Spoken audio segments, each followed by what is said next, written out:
हाँ तो भाई कैसे हो आप लोग सभी। पीएससी फाइनल ईयर अपना टॉपिक चल रहा था यूनिट 3 का वाइब्रेशन स्पेक्ट्रोस्कोपी। अपने रोटेशन देखा, रोटेशन में क्या क्या देखा भाई। रोटेशन की बात की अपन ने, रोटेशन स्पेक्ट्रोस्कोपी की बात की, उसमें अपन ने क्या क्या देखा था। Rigid rotor, non rigid rotor, ये बातें देखी थी अपन। ये किसके कौन से रीजन में होता है, ये माइक्रोवेव रीजन में। भाई माइक्रोवेव रीजन में होता है रोटेशनल स्पेक्ट्रोस्कोपी। तो अपन ने ये बातें देखी, इसके अंदर सिलेक्शन रूल भी पढ़ा अपन ने, ठीक है भाई। एनर्जी का डिफरेंस देखा, इसके लिए एनर्जी का फॉर्मूला क्या आया था, Ej बराबर BJJ प्लस 1। और इसके लिए एनर्जी का फॉर्मूला क्या आया था, Ej बराबर BJJ plus 1 minus DJ square J plus 1 का होल स्क्वायर। यही आए थे भाई, अरे यही आए थे। फिर अपन ने वाइब्रेशन स्पेक्ट्रोस्कोपी में क्या देखा था, वाइब्रेशन में वाइब्रेशन पढ़ा, उसके अंदर अपन ने देखा ये कौन से रीजन में होती है थी भाई, कौन से रीजन में होती थी ये, IR रीजन में, IR रीजन में, ठीक है भाई। अवरक्त क्षेत्र जिसे बोल रहे थे अपन, ठीक है। IR रीजन में क्यों, क्योंकि जो मॉलिक्यूल होता है ये लिक्विड अवस्था में, जो ठोस और उनमें ये वो नहीं होता वाइब्रेशन, लिक्विड में वाइब्रेशन प्रेजेंट होता है। तो अपन ने क्या देखा था कि भाई कोई भी डायटोमिक मॉलिक्यूल होता है, कोई भी डायटोमिक मॉलिक्यूल होता है, वो क्या करता है, रोटेशन करता है। और रोटेशन के साथ साथ उसमें अपन ने क्या देखा कि अब वाइब्रेशन भी प्रेजेंट है, तो अपन को वाइब्रेशन भी पढ़ना पड़ेगा उसके लिए। तो वाइब्रेशन क्या होता है भाई, वाइब्रेशन कौन से रीजन में होगा, IR रीजन, अवरक्त क्षेत्र जिसे बोलते थे अपन। तो इसमें अपन ने तीन वो देखे थे, नियर IR रीजन, फिर देखा था मेन IR रीजन, ठीक है भाई, देखा था ये बातें। फिर देखा था फॉर IR रीजन, ये सारी बातें अपन ने देख ली थी भाई। तो इनमें अपन ने देखा था फ्रीक्वेंसी और यहाँ पे जो लैम्डा की वैल्यू थी वो देखी थी अपन ने, कि ये कौन सी रेंज, इसकी जो रेंज थी, रेंज की बात करूँ तो मैंने बताया है यहाँ पे 0.8 से लेके 0.8 से लेके माइक्रोमीटर से लेके ये कहाँ तक लाइज करती थी भाई, 2.5 तक। और ये 2.5 से लेके 15 माइक्रोमीटर तक, और ये करती थी 15 से 200 माइक्रोमीटर तक, ठीक है भाई। ये बातें अपन ने देखी थी। तो मोस्टली अपन क्या बोल सकते हैं, यहाँ पे 0.8 से लेके इसका जो क्षेत्र होता है वो कितना होता है भाई, 200 माइक्रोमीटर तक का। तो इस क्षेत्र में ये इसकी रेंज होती है, यहाँ तक इसकी रेंज होती है। फिर मैंने बताया था यहाँ पे जो होते हैं कंपाउंड्स, वो कार्बनिक कंपाउंड्स जो होते हैं, कार्बनिक कंपाउंड्स जो होते हैं उनको अपन यही पढ़ते हैं भाई।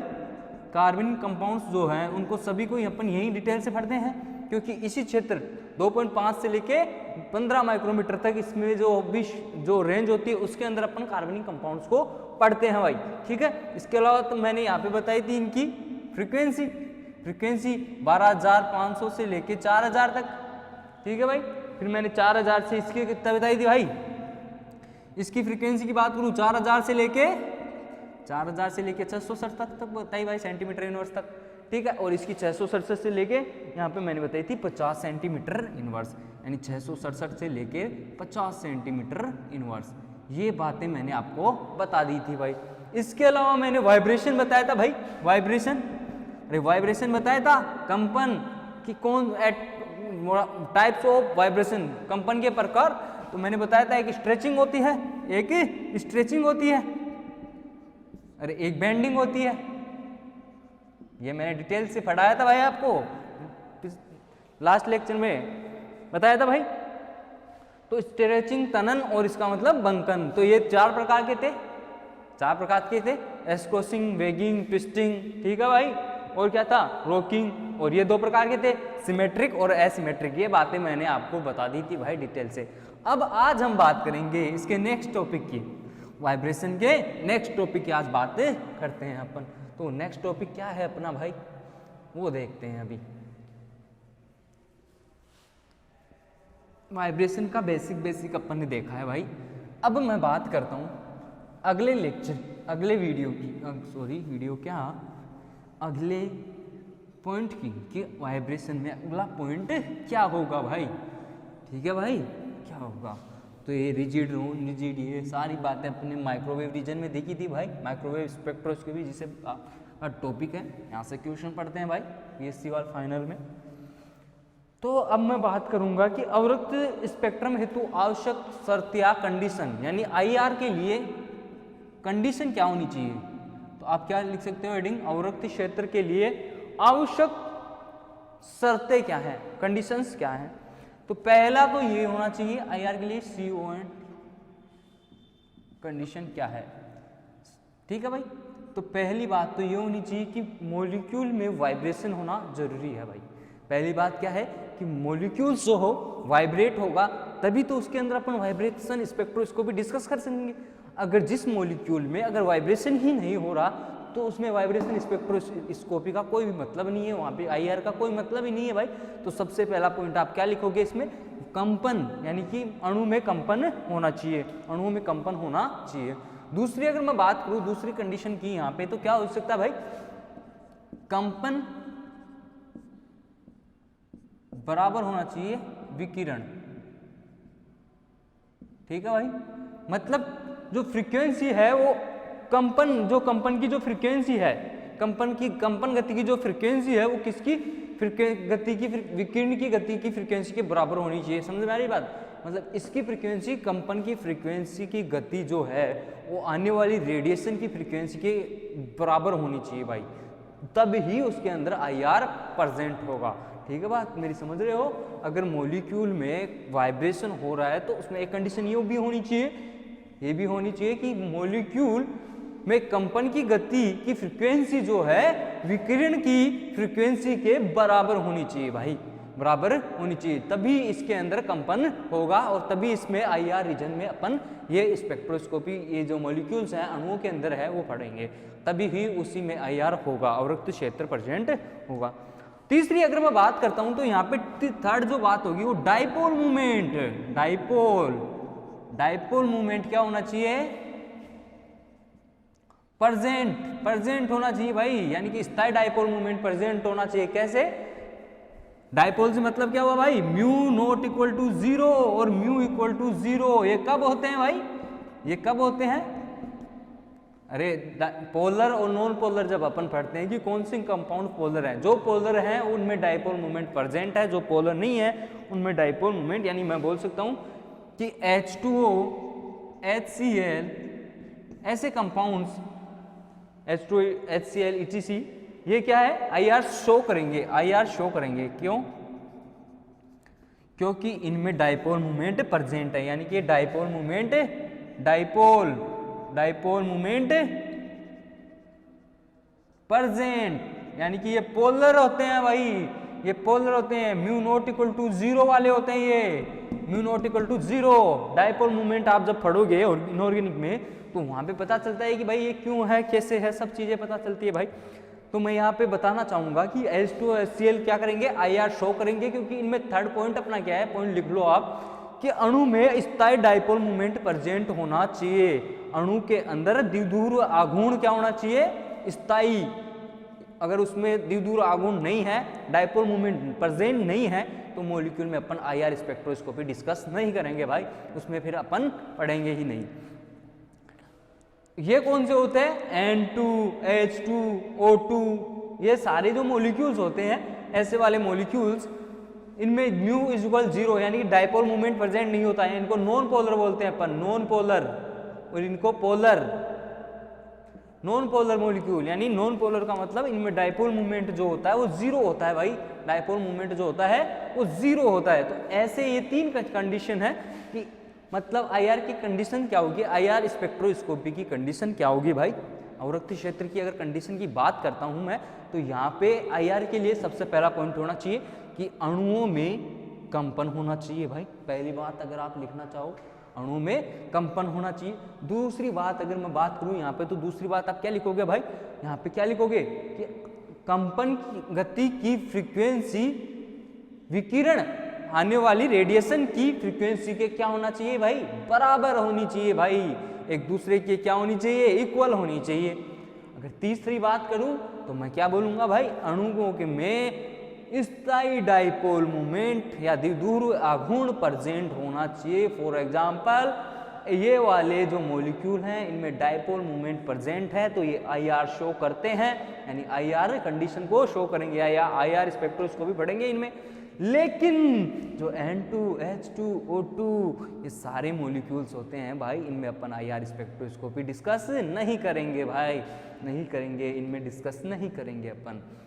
इतनी बात समझ में आ गई होगी भाई आपको, इतनी बात समझ में आ गई होगी। अब मैं नेक्स्ट बात करूँ यहाँ पे, नेक्स्ट अपन बात करते हैं, लिख लीजिए भाई ये सारी बातें, फिर अपन नेक्स्ट टॉपिक पे चलते हैं। यहाँ पे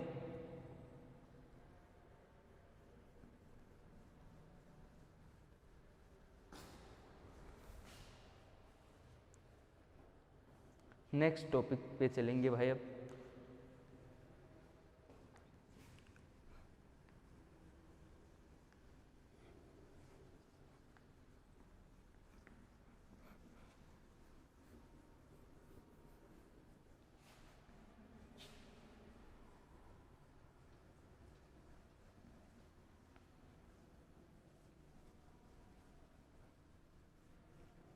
अब मैं बात करता हूं यहाँ पे IR, अपन ने जैसे रोटेशन पढ़ा, रोटेशन स्पेक्ट्रोस्कोपी के अंदर रिजिड और नॉन रिजिड डिस्कस किया था अपन ने। तो ऐसे ही यहाँ पे मैं जब IR स्पेक्ट्रोस्कोपी की बात कहूँगा या वाइब्रेशन स्पेक्ट्रोस्कोपी की बात करता हूँ, तो अरे मेरे को बताओ आप, जब मॉलिक्यूल रोटेट हो रहा है तो उसमें वाइब्रेशन हो रहा है। तो यह सिंपल सी बात है कि अपन दो चीज डिस्कस करने वाले हैं भाई, SHO और AHO, यानी सिंपल हार्मोनिक ऑसिलेशन और एन हार्मोनिक ऑसिलेशन। इन दो चीजों की बात करेंगे भाई अपन, एन हार्मोनिक और सिंपल हार्मोनिक।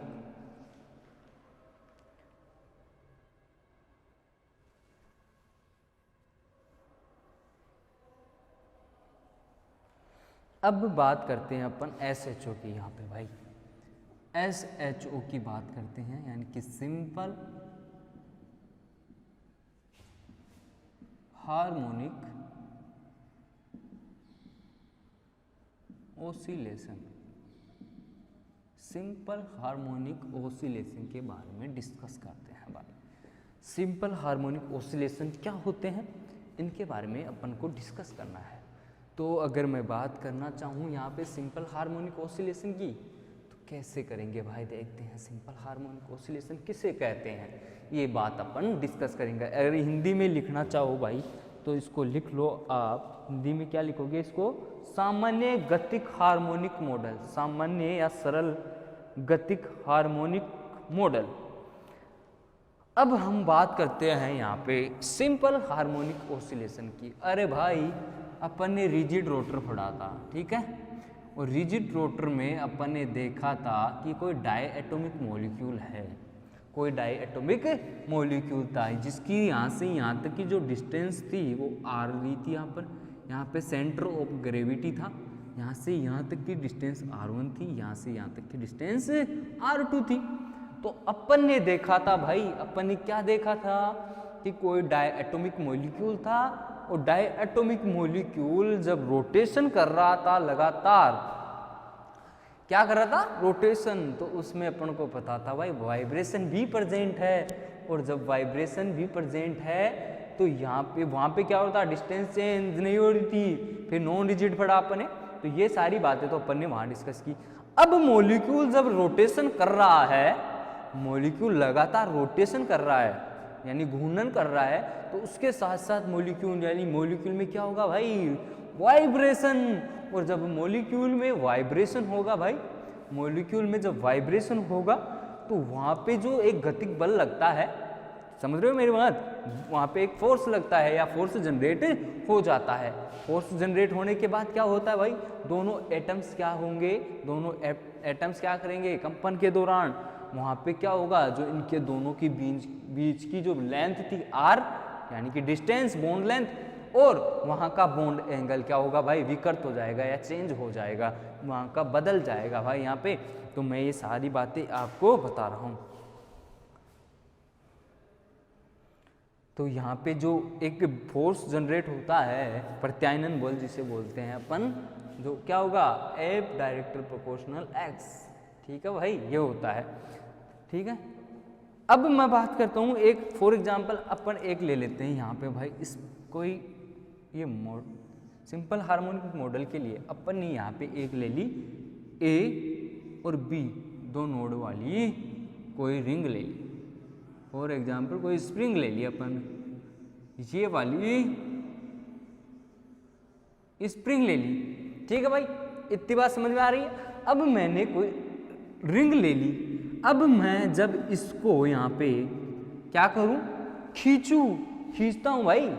अगर मैं इसको खींचता हूँ तो इनमें क्या होगा भाई, ये बाहर आ जाएगी, यानी रिंग कुछ ऐसी हो जाएगी भाई, रिंग कुछ ऐसी हो कर दी मैंने, ऐसे मान लो रिंग कुछ ऐसी होगी। फॉर एग्जाम्पल स्प्रिंग ऐसी हो गई, स्प्रिंग ऐसी हो गई भाई, फैल गई। तो यहाँ पे मैंने डिस्प्लेसमेंट कर दिया भाई x2 और x1 से, मैंने इधर खींचा। अरे मैं कोई रोटेशन के लिए जब वाइब्रेशन के लिए जब मैं यहाँ पे स्प्रिंग ले रहा हूँ और उसमें वाइब्रेशन हो रहा है, तो अपन को पता था कि रोटेशन में तो क्या थी, डिस्टेंस चेंज नहीं हो रही थी, फिर नॉन रिजिड में चेंज हो रही थी, ये चीज़ देखी। लेकिन यहाँ पे अब मैं बात करूँ, यहाँ पे अगर मैं बात करना चाहूँ तो मैंने कोई स्प्रिंग लिया और मैंने बोला था कि अभी वाइब्रेशन के दौरान क्या होता है, वहाँ पे वाइब्रेशन के दौरान क्या होता है भाई, बॉन्ड एंगल और बॉन्ड लेंथ चेंज हो जाती है, बॉन्ड एंगल और बॉन्ड लेंथ क्या हो गई, चेंज हो गई। लेकिन अब मैं बात करूं यहाँ पे, अब मैं बात अगर करता हूँ यहाँ से, अगर मैं इसको खींच रहा हूँ, डिस्प्लेसमेंट कर रहा हूँ, यानी x2 और x1 से क्या किया मैंने, डिस्प्लेसमेंट कर दिया x1 और x2। तो अगर हम बात करें x2 और x1 तो मैंने कर दिया। अरे भाई कोई रिंग यानी मैंने स्प्रिंग ली कोई, ठीक है भाई, अब मैं इसको ऐसे खींच रहा हूं। अरे ऐसे खींच रहा हूं तो यहाँ पे जो फोर्स लगेगा वो उल्टा लगेगा वापस।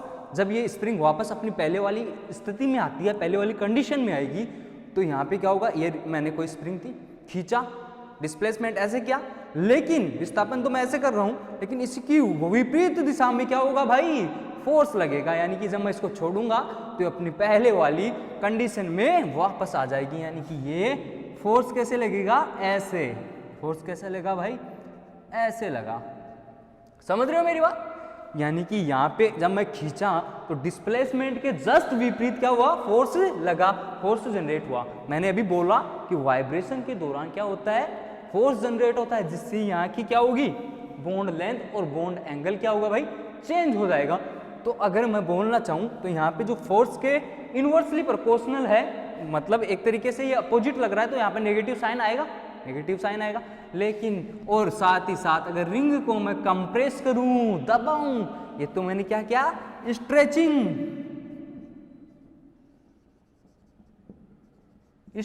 की है मैंने भाई। और अब मैं इसको कंप्रेस कर दूं, यानी एक को ऐसे देखो, अगर मैं इसको पास स्प्रिंग को ले आता हूं बी, यानी मैं क्या कर रहा हूं भाई, कंप्रेशन कर रहा हूं।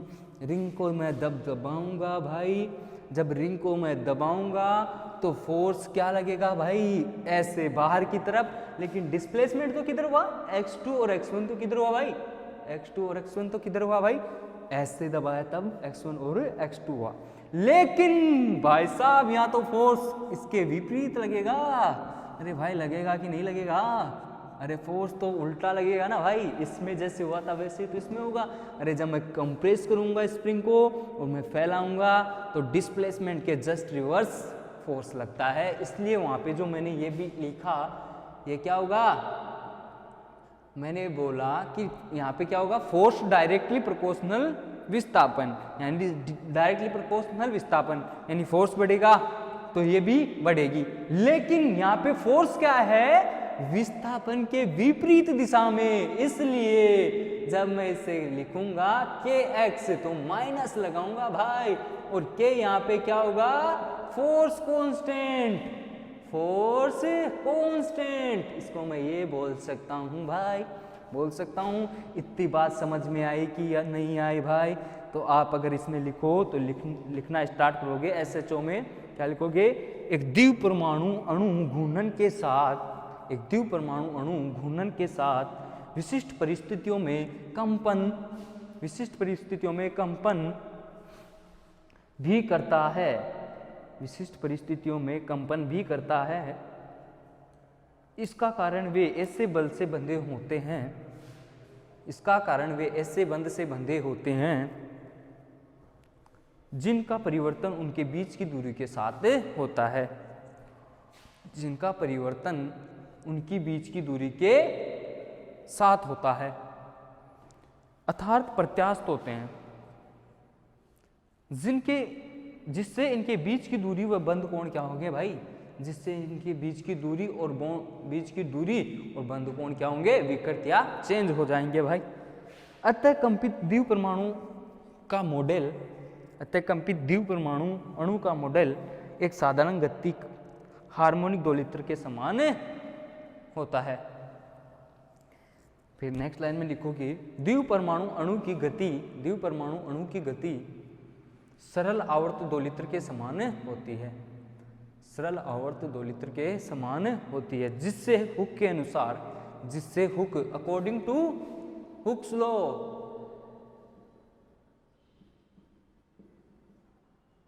जिसके हुक के अनुसार प्रत्यानयन बल विस्थापन के समानुपाती होता है भाई। अकॉर्डिंग टू हुक्स लॉ क्या होगा, प्रत्यानयन बल, F यहाँ पे है प्रत्यानयन बल और x क्या है डिस्प्लेसमेंट विस्थापन, वो क्या होगा डायरेक्टली प्रोपोर्शनल होगा भाई। तो यहाँ पे मैं लिख सकता हूँ F बराबर माइनस kx। यहाँ पे नेगेटिव चार्ज विस्थापन की विपरीत दिशा में प्रत्यानयन बल है, नेगेटिव चार्ज विस्थापन के विपरीत दिशा में प्रत्यानयन बल है।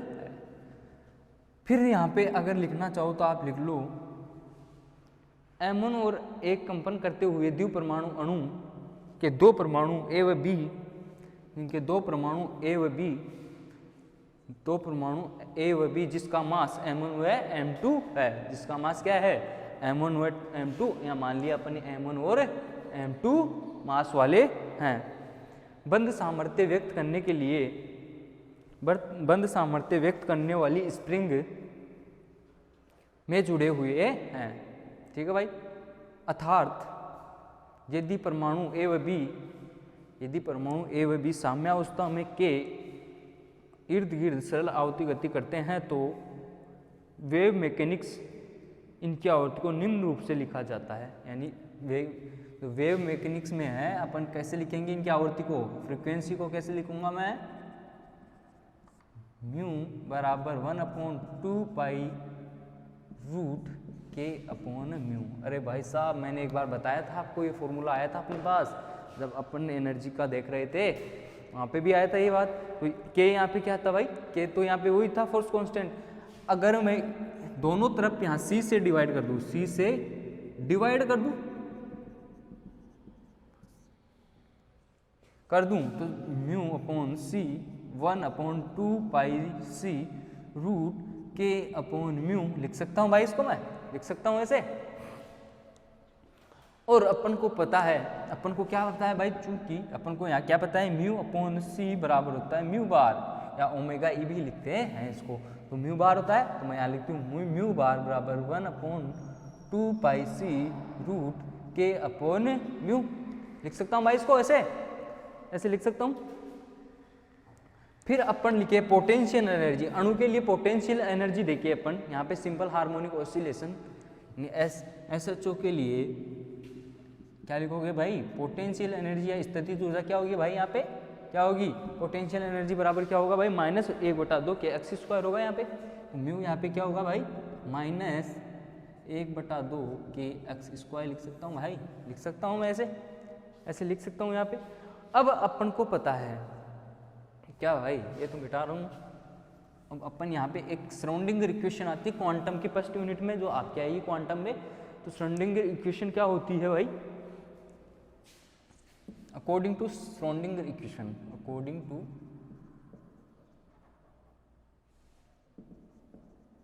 क्वांटम में आएगी फर्स्ट यूनिट में भाई, डेल स्क्वायर एक्स या साइन डेल एक्स का square plus 8 pi square sine upon del x का square E minus V sine is equal 0। ये क्या होती है भाई यहाँ पे, ये क्या होती है भाई, ये होती है यहाँ पे श्रोडिंगर इक्वेशन। ठीक है भाई, क्या होगी, del square sine upon del x square plus 8 pi square m del x square, ये होती है भाई। तो अगर मैं ये v की वैल्यू यहाँ पुट कर दूं, v की वैल्यू पुट करने पर क्या इक्वेशन बन जाएगी भाई, del square sine upon del x का square plus 8 pi square m upon del x का स्क्वायर ई माइनस, और यहाँ पे माइनस था तो क्या हो गया प्लस। ठीक है भाई, प्लस हो गया, प्लस यहाँ पे मैं ये वैल्यू पुट कर दूं 1/2 के x square sine is equal 0। ठीक है भाई, तो अब इसको जो वैल्यू मैंने पुट कर दी, तो अब ये वाली जो इक्वेशन है उसको अपन क्वांटम से सोल्व करते हैं। ठीक है भाई, क्वांटम से सोल्व करते हैं। तो यहाँ पे अपन को पता है जब इस वाली एनर्जी को जब अपन सोल्व करेंगे तो यहाँ पे जो एनर्जी का फॉर्मूला बनता है वो डायरेक्ट बनता है यहाँ पे ई वी बराबर v प्लस 1/2 एच म्यू। ये फॉर्मूला एनर्जी का SHO के लिए एनर्जी का फॉर्मूला होता है भाई। SHO के लिए एनर्जी का क्या होता है भाई, फॉर्मूला होता है। SHO के लिए एनर्जी का फॉर्मूला है। तो जो म्यू है यहाँ पे वो ये वाला क्या हो गया भाई, वाइब्रेशन क्वांटम नंबर। ये क्या होता है भाई आपका SHO के लिए एनर्जी का फॉर्मूला ड्राइव कर लिया अपन ने। तो अगर मैं बोलना चाहूँ भाई यहाँ पे, तो आप क्या बोलोगे यहाँ पे कि एनर्जी के फॉर्मूले, यहाँ पे एनर्जी का SHO के लिए फॉर्मूला क्या होगा, ई वी बराबर v प्लस 1/2 एच म्यू, जहाँ पे यहाँ v क्या है, vibration quantum number. Vibration quantum number, ये v क्या हो गया यहाँ पे, वाइब्रेशन क्वांटम नंबर। ठीक है भाई, इतनी बात अपन ने SHO में सीखी। क्या सीखी भाई, दोबारा देखिए यहाँ पे जब कोई मैंने स्प्रिंग ली M1 और M2 मास वाली, ए भी कोई स्प्रिंग है, इसको स्ट्रेचिंग और कंप्रेशन दो कंडीशन में करते हैं अपन। स्ट्रेचिंग करते हैं तो ऐसे विस्थापन ऐसे होगा, और कंप्रेस करते हैं तो विस्थापन या डिस्प्लेसमेंट ऐसे होगा। तो इनकी जस्ट विपरीत दिशा में क्या लगता है भाई, फोर्स लगता है। तो अकॉर्डिंग टू हुक्स लॉ क्या होगा, फोर्स वो प्रत्यानयन बल होगा वो डायरेक्टली प्रोपोर्शनल एक्स के होगा, यानी कि डिस्प्लेसमेंट के होगा। तो यहाँ पे F बराबर क्या होता है भाई, F बराबर क्या होता है, F बराबर माइनस के एक्स। तो माइनस के क्या, माइनस तो उसके मतलब क्या हुआ कि यहाँ पे फोर्स के अपोजिट डायरेक्शन में क्या लग रहा है भाई, यहाँ पे अपोजिट डायरेक्शन में क्या लग रहा है, डिस्प्लेसमेंट हो रहा है। इस वजह से मैंने ये नेगेटिव लगाया। लेकिन यहाँ पे जो K है वो क्या होगा, फोर्स कांस्टेंट भाई, फोर्स कांस्टेंट होगा। अब मैं क्या बोलूँगा, फ्रीक्वेंसी का जब फॉर्मूला ड्राइव करेंगे यहाँ, तो अपन ने देखा था फ्रीक्वेंसी म्यू बराबर क्या होता है भाई, 1/2 pi 2 pi root K upon mu. ठीक है भाई, तो C से जब मैं दोनों साइड डिवाइड करता हूँ तो ये फॉर्मूला आता है, और अपन इसको म्यू अपॉन C को बोलते हैं म्यू आर। ठीक है भाई, ये बोलते हैं अपन। तो अगर ये फॉर्मूला आता है, फिर SHO के पोटेंशियल एनर्जी का क्या आता है भाई, म्यू बराबर माइनस 1/2 kx स्क्वायर हो गया। अब मैंने ये वाली वैल्यू यहाँ पे पुट करूँगा सराउंडिंग इक्वेशन में, जैसे क्वांटम द्वारा सोल्व करते हैं तो एनर्जी का इक्वेशन जो आती है वो ये वाली आती है। इतनी बात आपको कर लेनी है।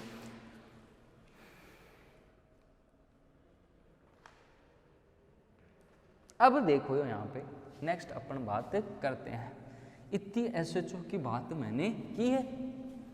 अब अगर मैं नेक्स्ट यहाँ पे देखता हूँ, वहाँ पे वैल्यू क्या रख दूँ भाई मैं, अगर एक 0 पॉइंट एनर्जी से क्या मतलब होगा कि जब मैं ये एनर्जी लेवल्स बनाता हूँ, तो म्यू बराबर 0 रखता हूँ। जब उस वाले फॉर्मूले में म्यू बराबर 0 रखूंगा तो यहाँ पे 0 प्लस 1/2 एच म्यू आएगा भाई। तो इस 0 के लिए जो क्या होगा, 1/2 एच म्यू होगा, उससे बोलते हैं 0 पॉइंट एनर्जी। ठीक है भाई, क्या बोलेंगे भाई यहाँ पे कि जो ग्राउंड स्टेट के लिए 0 मैं वैल्यू लिखूँ लेवल की, तो यहाँ पे जो ई नोट बराबर 1/2 एच म्यू आता है तो उसको बोलते हैं 0 पॉइंट एनर्जी। तो आप इसमें लिखोगे नेक्स्ट लाइन से, अर्थात एनर्जी भी जीरो नहीं होगी।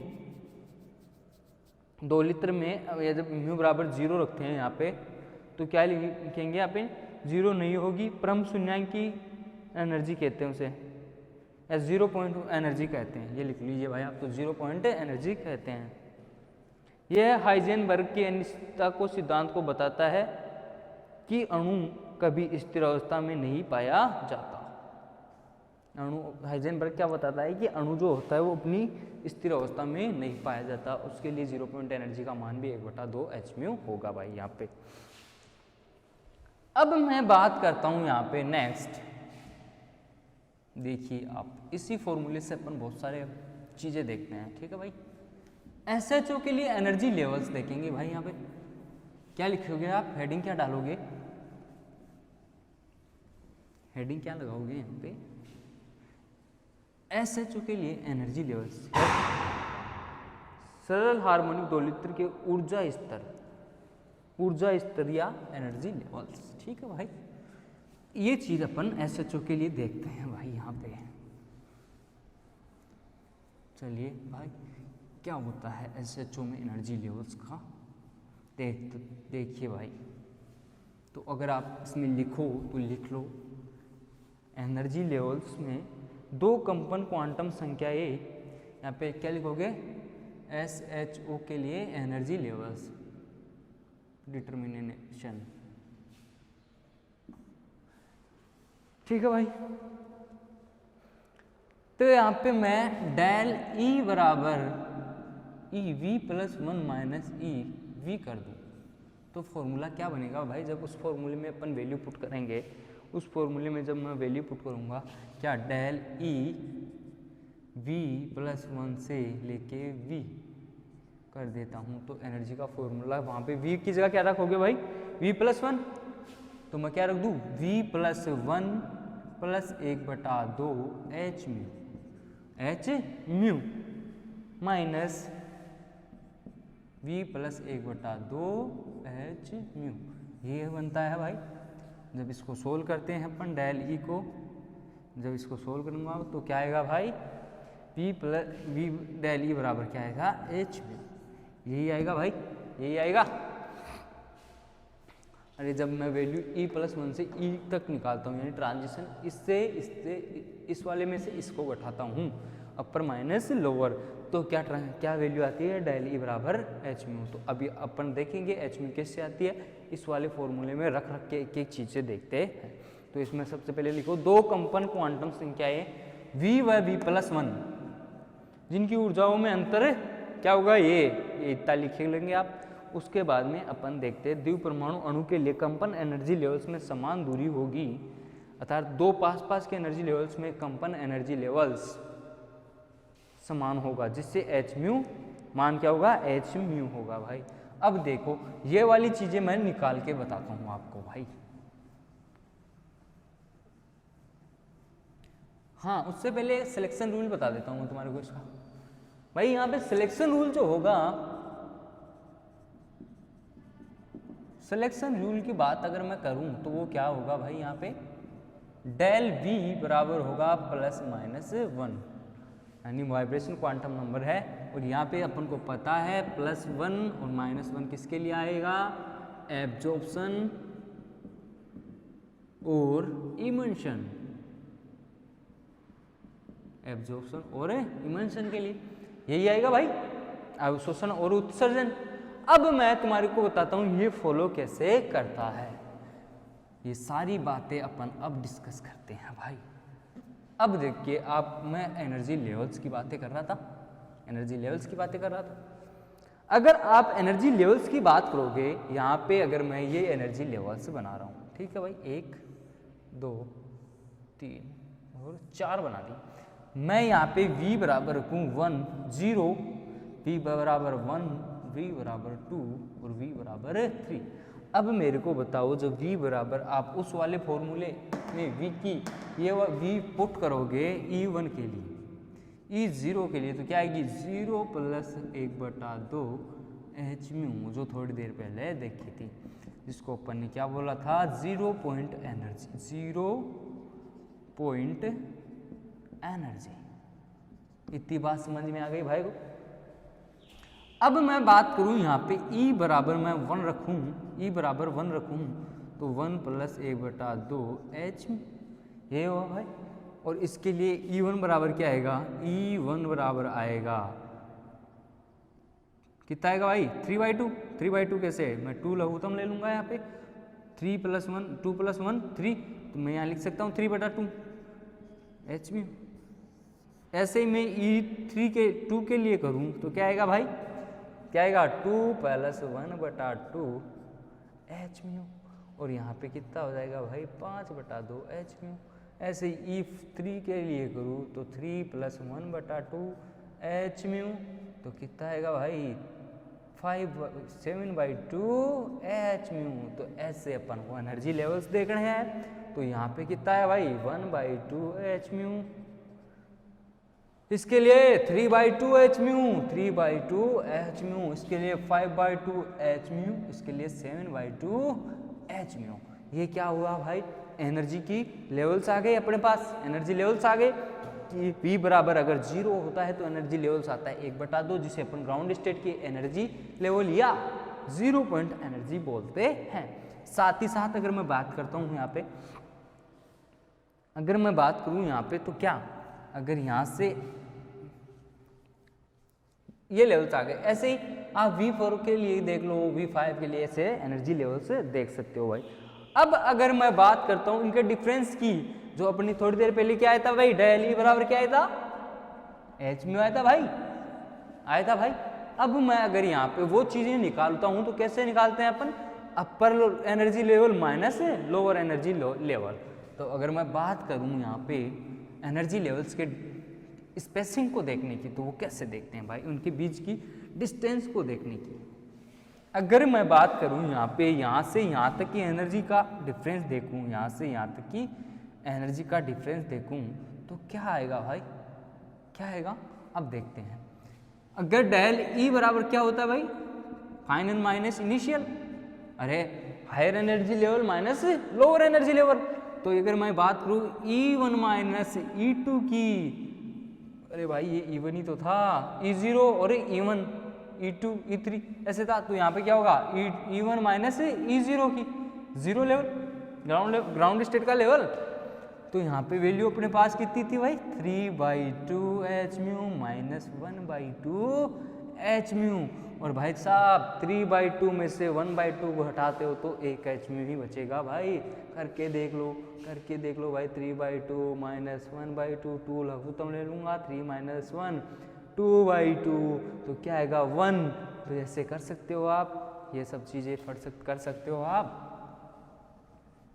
अब अगर मैं यहाँ पे बात करूँ किसकी भाई, किसकी, H म्यू बचा भाई, अरे डेल E क्या आया भाई यहाँ पे H म्यू। अभी थोड़ी देर पहले अपन ने देखा था जब डिस्प्लेसमेंट में यहाँ से μ+1 से म्यू तक कर रहा था, V तक कर रहा था, तो क्या आया था भाई एनर्जी का डिफरेंस H म्यू। तो मैं यहाँ पे बोल सकता हूँ डेल E क्या आया अपने पास H म्यू, H म्यू आया भाई। अब नेक्स्ट के लिए देखो आप, डेल E की वैल्यू बराबर अपर माइनस लोअर, यानी मैं बात करूँ E2 माइनस E1 की, तो यहाँ पे क्या होगा भाई E2 माइनस E1, 5/2 में से कितना निकालूंगा मैं 3/2 H म्यू। अरे 5/2 H म्यू से 3/2 H म्यू घटाओगे तो भी H म्यू आएगा भाई, डेल E H म्यू ही आएगा। कैसे देखिए भाई, 5/2 माइनस 3/2 की बात करूँ तो 2 ले लो, 5 - 3 कितना बचा भाई 2/2, 1 आ गया भाई, तो 1 H म्यू ही बचेगा।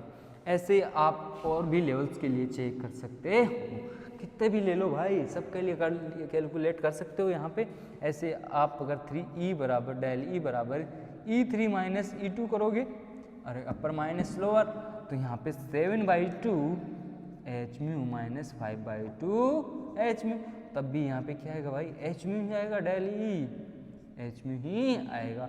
तो अपन क्या कह सकते हैं, एनर्जी का जो डिफरेंस आ रहा है वो क्या आ रहा है, कांस्टेंट H म्यू ही आ रहा है। जो लाइनों की स्पेसिंग के बीच का जो डिफरेंस है डेल E, एनर्जी का डिफरेंस जो होगा वो क्या होगा इक्वल, यानी कि कांस्टेंट है यहाँ पे H म्यू के साथ, H mu H mu H mu सब में H म्यू ही होगा भाई डिफरेंस। तो अपन यहाँ पे क्या लिख सकते हैं कि द्विपरमाणु अणु के लिए जो कंपन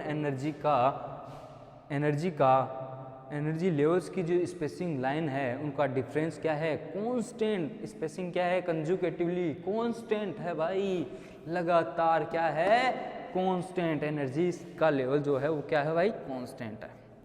तो ये सारी बातें किस में पढ़ते हैं अपन, SHO में पढ़ते हैं भाई।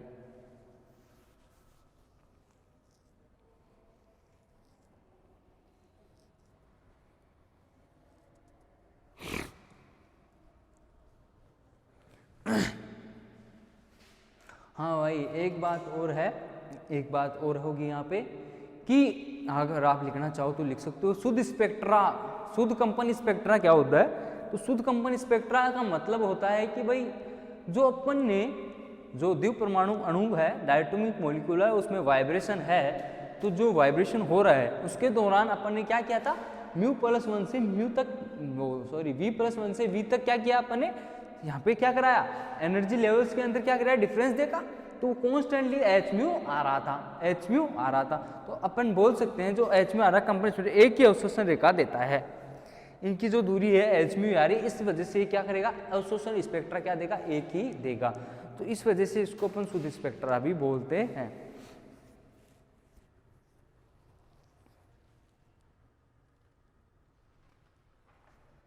नेक्स्ट है भाई आपका टॉपिक, नेक्स्ट देखते हैं अपन। नेक्स्ट की बात करते हैं।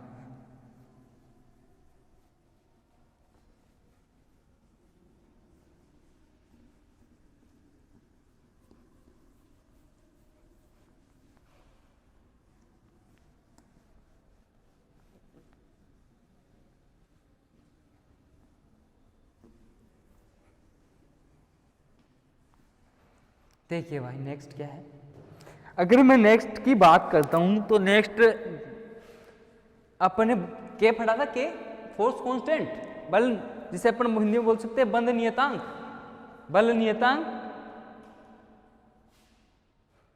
के बोला था भाई। तो अगर अपने पास क्या होगा भाई, यहाँ पे हेडिंग क्या होगी, फोर्स कांस्टेंट की वैल्यू कैसे निकाले, फोर्स कांस्टेंट की वैल्यू कैसे कैलकुलेट करेंगे भाई। तो फोर्स कांस्टेंट की वैल्यू कैसे कैलकुलेट क्या करेंगे आप, बल नियतांक ज्ञात करना। हिंदी में हेडिंग क्या होगी, बल नियतांक ज्ञात करना। तो अपन ने सरल आवर्त गति के लिए अभी थोड़ी देर पहले एक फॉर्मूला देखा था भाई, जिसकी तरंग संख्या क्या थी, जिसकी तरंग संख्या की अपने पास फॉर्मूला आया था भाई, म्यू बार 1/2 पाई सी रूट के अपॉन म्यू, ऐसा फॉर्मूला आया था भाई। हेडिंग क्या होगी भाई, फोर्स कांस्टेंट कैलकुलेट करना या बल नियतांक ज्ञात करना। ठीक है भाई, फोर्स कांस्टेंट कैलकुलेट करना। तो सरल आवर्त SHO में जब अपन ने क्या देखा था कि इसकी तरंग की क्या आई थी, तरंग का फॉर्मूला ये आया था, फ्रीक्वेंसी का फॉर्मूला आया था भाई, ये इस संख्या का ये फॉर्मूला आया था। तो अगर मैं इसमें इस वाले फॉर्मूले में अगर मैं क्या करूं, जब बल फोर्स कांस्टेंट निकालना है अपन को, तो क्या करूंगा, दोनों तरफ मैं क्या करूंगा, स्क्वायर कर दूंगा, यानी कि वर्ग कर दूंगा, करने पर, दोनों तरफ करने पर, दोनों तरफ वर्ग करने पर क्या आएगा भाई, म्यू बार का स्क्वायर 1/4, 2 का स्क्वायर 4, पाई पर स्क्वायर हो जाएगा, सी पर भी स्क्वायर हो जाएगा, रूट हट जाएगा भाई स्क्वायर होते ही, के अपॉन क्या आ जाएगा, म्यू। ये बात समझ में आई भाई आपको, ये बात समझ में आई। कैसे कैलकुलेट करेंगे, मैं इनका दोनों तरफ से स्क्वायर कर दूंगा। तरंग संख्या जो आई थी, फ्रीक्वेंसी की जो अपने पास एक फॉर्मूला आया था ये अभी थोड़ी देर पहले, तो इसमें क्या करूंगा मैं, दोनों तरफ जब स्क्वायर करूंगा, दोनों तरफ जब स्क्वायर करूंगा तो क्या आएगा भाई, mu bar square 1/4 pi square c square के अपॉन म्यू। अब देखो यहाँ पे फोर्स कांस्टेंट है के, तो मैं अगर कैलकुलेट के करना चाहूँगा तो के बराबर क्या होगा भाई, ये वाला इधर आ जाएगा और के उधर आ जाएगा। तो के बराबर अपन क्या लिख सकते हैं, 4 पाई square c square mu bar का स्क्वायर और म्यू का स्क्वायर। तो इस वाले फॉर्मूले से अपन क्या कैलकुलेट कर सकते हैं भाई, फोर्स कांस्टेंट कैलकुलेट कर सकते हैं, बल नियतांक ज्ञात कर सकते हैं। फोर्स कांस्टेंट का फॉर्मूला यह होता है भाई, फोर्स कांस्टेंट का फॉर्मूला यही होता है। तो मैं कहना चाहूँगा k बराबर 4 pi square c square mu bar का स्क्वायर और म्यो स्क्वायर म्यो केवल, ठीक है। तो इससे अपन क्या कर लेंगे, फोर्स कांस्टेंट की वैल्यू कैलकुलेट कर सकते हैं भाई, कैलकुलेट कर सकते हैं। नेक्स्ट अगली ने हेडिंग क्या है आपकी भाई, वो देखो नेक्स्ट हेडिंग,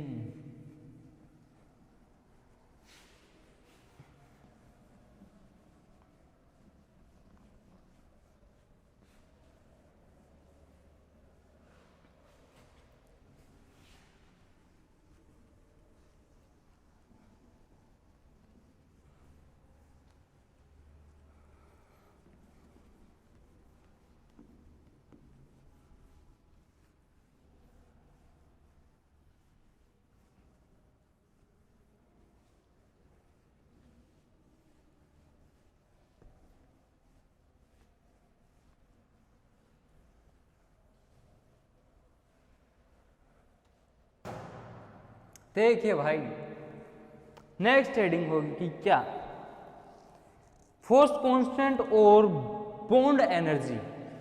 फोर्स कांस्टेंट क्या लिखूंगा भाई, बंद ऊर्जा और बल नियतांक में रिलेशन, यानी कि bond energy and force constant में रिलेशन की बात करते हैं।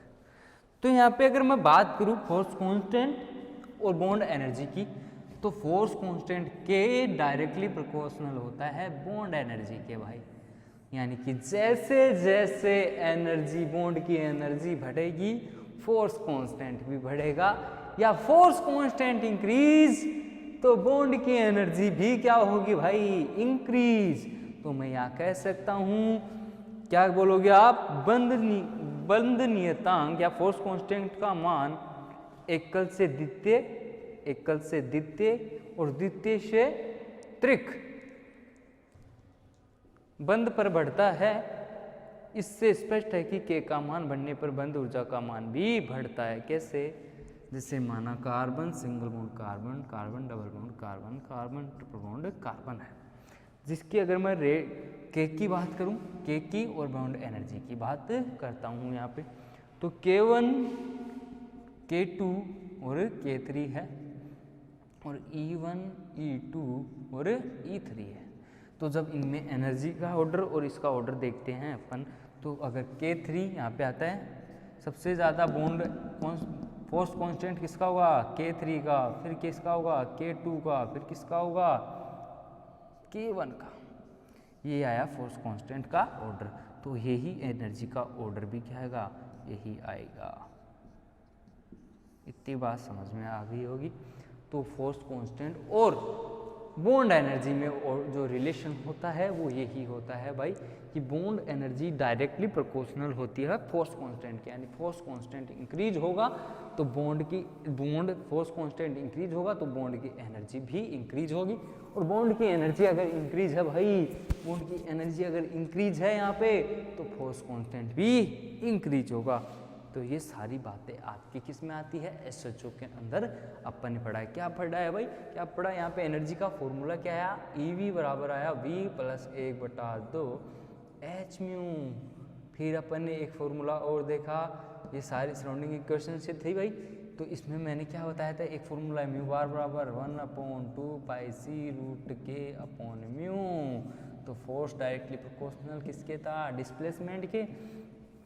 फिर मैं अपन ने क्या देखा, के का 4π² c² μ × म्यू बार का स्क्वायर, फोर्स कांस्टेंट कहाँ देखा, फिर force constant directly proportional bond energy.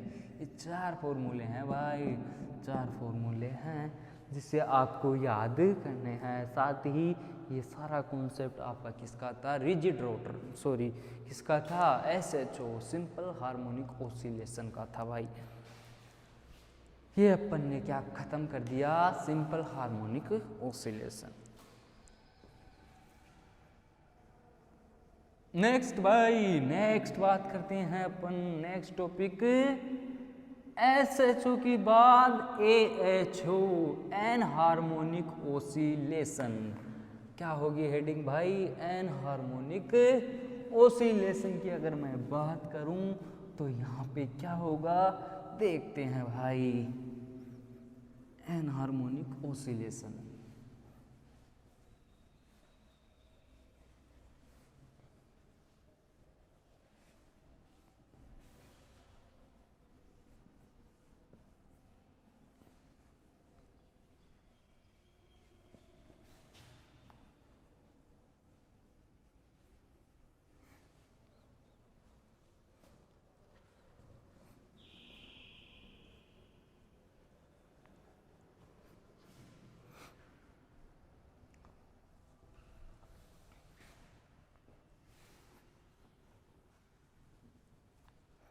देखिए भाई एन हार्मोनिक ऑसिलेशन क्या होगा, AHO लिख लो, एन हार्मोनिक ऑसिलेशन।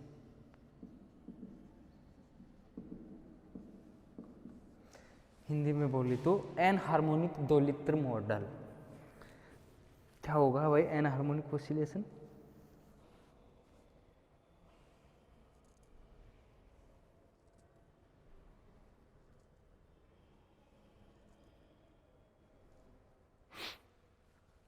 अपन ने क्या देखा भाई, वाइब्रेशन स्पेक्ट्रोस्कोपी में SHO के बारे में देखा था। अब SHO के बाद अपन बात करें AHO की, तो AHO में बात बताना चाहूँ तुम्हारे को तो AHO क्या होगा, एन हार्मोनिक ऑसिलेशन।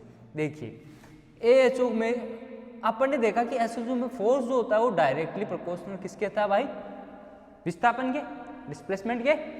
तो यहाँ पे AHO क्या बोलता है कि SHO कंप्लीटली सही नहीं माना जाता, जैसे रिजिड सही नहीं था, फिर नॉन रिजिड ने बताया। अब AHO बता रहा है कि भाई यहाँ पे क्या होगा, फोर्स कभी कभार क्या होता है डायरेक्टली प्रोपोर्शनल विस्थापन के नहीं होता। क्यों, क्योंकि कई बार क्या होता है एनर्जी लेवल्स में, कई बार क्या होता है हुक नियम की जो है वो नियम का पालन नहीं कर पाता है यहाँ पे। क्यों, फोर्स के साथ साथ जो डिस्प्लेसमेंट है वो कई बार क्या होता है विस्थापन ना होकर, कई बार क्या होता है इनमें विस्थापन ना होकर क्या होगा, यहाँ पे विस्थापन नहीं होता, लेकिन समानुपातित तो होता है, लेकिन यानी डायरेक्टली प्रोपोर्शनल तो है। लेकिन यहाँ पे क्या बताता है प्रत्यानयन बल कि कई बार विस्थापन या तो शून्य ही हो जाता है या फिर अनंत तक चला जाता है, यानी ये भाई साहब डायरेक्टली प्रोपोर्शनल नहीं हो रहा। AHO क्या बोलता है कि यहाँ पे जो अणु में प्रत्यानयन बल लग रहा है फोर्स, वो विस्थापन के समानुपाती न होकर, विस्थापन के समानुपाती न होकर कम या अनंत हो जाता है, कम या अनंत तक प्रसार तक वह शून्य हो जाता है। समझ रहे हो हमारी बात, या तो अनंत हो जाता है या फिर शून्य हो जाता है। तो जो अपने पास लाइन की जो स्पेसिंग आई थी ASHO में h म्यू, ठीक है मेरी बात, h म्यू आई थी। तो AHO में क्या होता है, यहाँ पे जो हार्मोनिक ऑसिलेशन में तो क्या था भाई h म्यू था, लेकिन AHO क्या बताता है, जैसे जैसे अपन v की वैल्यू को इंक्रीज करेंगे, जैसे जैसे v की वैल्यू को इंक्रीज करेंगे तो यहाँ की जो एनर्जी की गैप है, स्पेसिंग है, वो क्या होगी, डिक्रीज होती जाएगी भाई, डिक्रीज हो जाएगी, जिससे यहाँ पे जो रोटेशन हो रहा था उसकी वजह से यहाँ का बॉन्ड एंगल है वो बिल्कुल बदलने लग जाएगा भाई। तो ये बातें किसने बताई थी, एन हार्मोनिक ऑसिलेटर सर ने बताई भाई। तो आप इसमें लिख लीजिए भाई, क्या लिखोगे भाई, हार्मोनिक दोलित्र में हुक नियम का पालन होता है, लेकिन वास्तव में अणु के लिए प्रत्यानयन बल विस्थापन के समानुपाती ना होकर, विस्थापन के समानुपाती न होकर वास्तव में कम होता है, वास्तव में क्या होता है, कम होता है, तथा अनंत प्रसार पर यह शून्य हो जाता है। अनंत प्रस्तार पर यह क्या हो जाता है भाई, शून्य हो जाता है। तो अगर मैं यहाँ पे बात करूँ इसकी निम्न मतलब क्या आगे क्या लिखोगे, निम्न ऊर्जा स्तर से उच्च ऊर्जा स्तर में जैसे जैसे जाएंगे, निम्न ऊर्जा स्तर से अगर जैसे जैसे अपन किसमें जाते हैं भाई, उच्च ऊर्जा स्तर में जाते हैं, तो यहाँ पे क्या होगा, यहाँ पे क्या होगा, यानी कि वी की जो मैं वैल्यू थी ये वाली, वो जैसे जैसे इंक्रीज करता जाऊँगा, यहाँ पे वी की वैल्यू मैं जैसे जैसे इंक्रीज करता जाऊँगा, तो यहाँ पे वी की वैल्यू में इंक्रीज करूँगा तो क्या होगा, यहाँ की स्पेसिंग क्या होगी, ये वाली डेल्टा ई वो क्या होगी, डिक्रीज होती जाएगी, जैसे जैसे जाऊँगा डिक्रीज होती जाएगी। जैसे v बराबर में यहाँ पे 0 से v बराबर 1, v बराबर 2 और v बराबर 3 है, तो मैं जैसे जैसे यहाँ पे जाऊँगा तो एनर्जी का गैप है वो क्या होगा, कम होता जाएगा। ये बातें कौन बताता है भाई, एन हार्मोनिक ऑसिलेशन ये बातें बताता है। आगे क्या लिखोगे आप कि निम्न कंपन ऊर्जा स्तर पर हार्मोनिक दोलित्र लागू होते हैं, जबकि उच्च कंपन ऊर्जा स्तर पर इसमें परिवर्तन होता है। अर्थात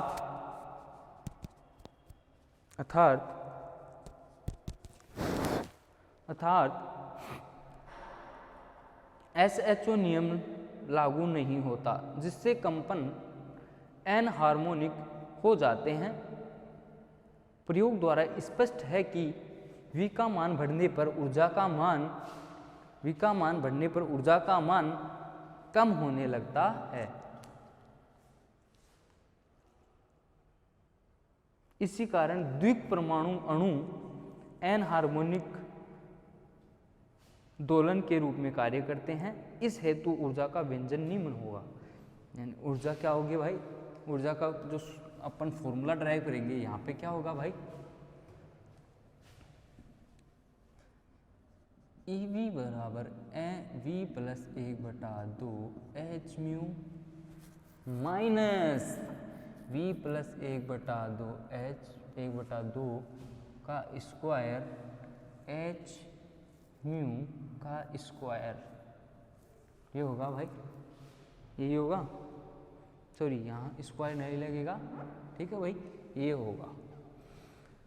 फिर क्या करेंगे अपन, यहाँ पे क्या कर देंगे, नेक्स्ट लाइन में अपन क्या करेंगे, यहाँ पर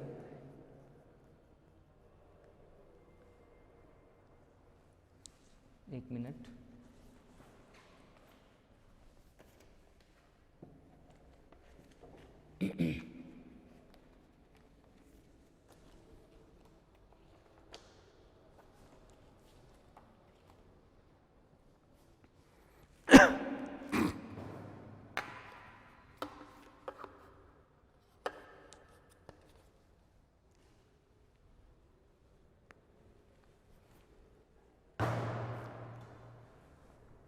हाँ भाई ये बात कर लेंगे।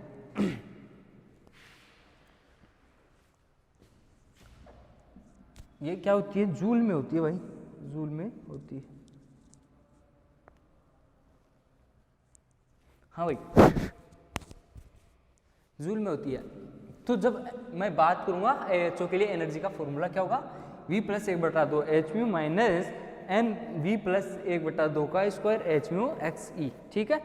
एक्स ई जो होगा यहाँ पे क्या होगा, एक्स ई क्या होगा, एन हार्मोनिक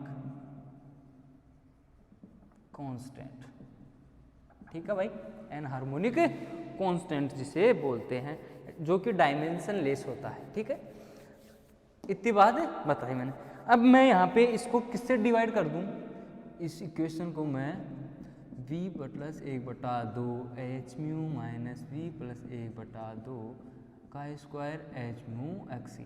अब मैं इस एच म्यू को एच सी से डिवाइड कर देता हूँ, कोई फर्क नहीं पड़ेगा भाई, कोई फर्क नहीं पड़ेगा।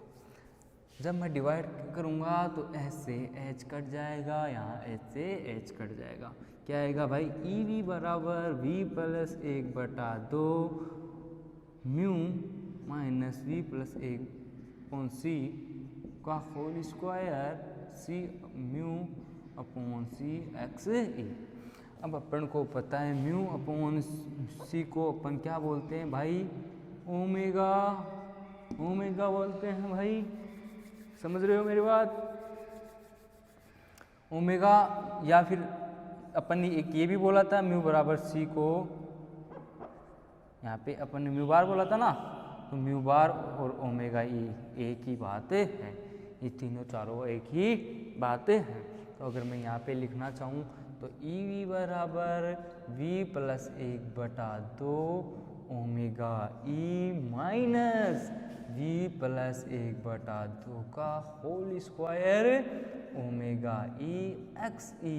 ये क्या हो जाएगा भाई, यहाँ पे एनर्जी का फॉर्मूला आएगा, एनर्जी का फॉर्मूला आ जाएगा। इतनी बात आपको समझ में आ गई होगी। ये एन हार्मोनिक के लिए क्या होगा भाई, एनर्जी का फॉर्मूला होगा। ये क्या होगा, एस ए एच ओ के लिए एनर्जी का फॉर्मूला क्या होगा भाई, यहाँ पे वी प्लस 1/2 वी प्लस 1/2 का होल स्क्वायर प्लस 1/2 का स्क्वायर। ठीक है भाई, एन हार्मोनिक ऑसिलेशन के बारे में अपन ने देख लिया।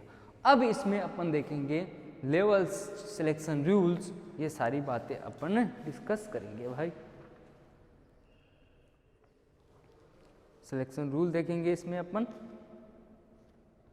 तो अगर आप एन हार्मोनिक में लिखना चाहो तो क्या लिखोगे, ये सारी बात यहाँ तक नोट कर लेंगे, यहाँ तक नोट करोगे, और यहाँ पे अब ये सारी बातें लिख लीजिए आप कि यहाँ पे v क्या होगा, v तो क्वांटम नंबर होगा और वाइब्रेशन क्वांटम नंबर। ठीक है भाई,